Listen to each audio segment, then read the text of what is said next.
anak. Gagawin lang kaming activity, ma. Anak, mag-iingat ka ha.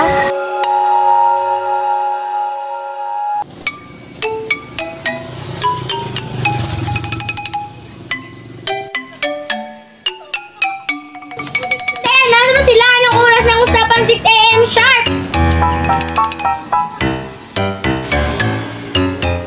Na ako sa GC pero wala pa nagre-reply. Milad, bukas pa natin gawin ang activity?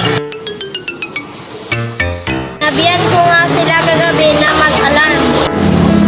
Ano bang pizza ngayon? January 10 na!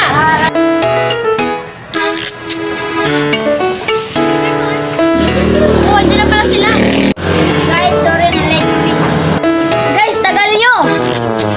Tingnan nyo, anong oras na? 7 a.m. na. Wala tayong time para magsisiyan. Kasi...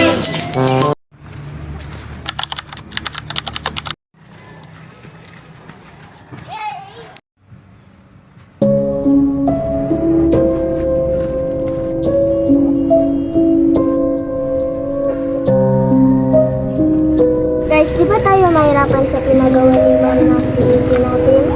Parang di naman ata. Para kasi ako natatakot eh. Guys, dapat walang makialam sa mga gamit na nandun sa bahay na pupuntahan natin. Bakit naman? Hindi natin alam, baka may nakatira sa bahay na yon. Ano, baka may nakatira lang dyan kasi parang naabandon na ang bahay na yun. Takot pa kayo sa multo? Oo naman, nakakita na nga ako dati ng multo eh. Talaga ba?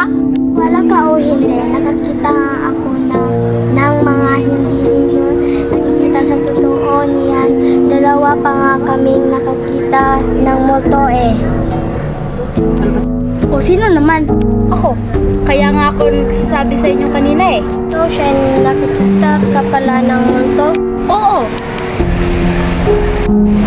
Tara na, ang init-init dito. Oo nga eh.